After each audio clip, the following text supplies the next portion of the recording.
السلام علیکم ګرانو مینوالو، امید لرم چې تاسو ټول به روغ جوړ وئ. دوستانو، تازه خبر مخې ته راغلو.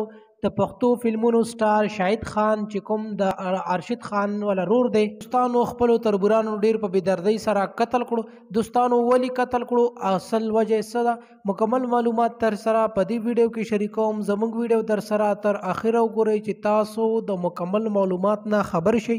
آیا د پښتو فلمونو سټار شاهد خان ولې قتل کړو؟ دوستانو، ویډیو کتلو مخکې که تاسو زمونږ په دې چینل کې نوي وئ نو زمونږ د چینل مخه در سره ضرور سبسکرایب کړئ چې زمونږ کومې نوې ویډیوګانې راځي چې هغه تاسو ته په اسانۍ سره در رسي.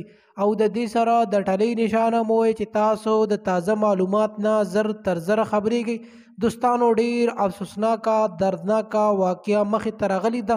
د پښتو فلمونو فلم سټار شاهد خان دوستانو خپلو تربورانو ډیر په بېدردۍ سره قتل کړو.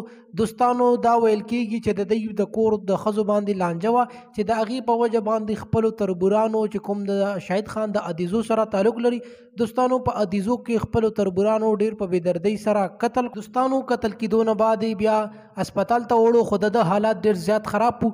او دوستانو، دا واقعه مخې ته راغله چې بیا شاهد خان وفات شو.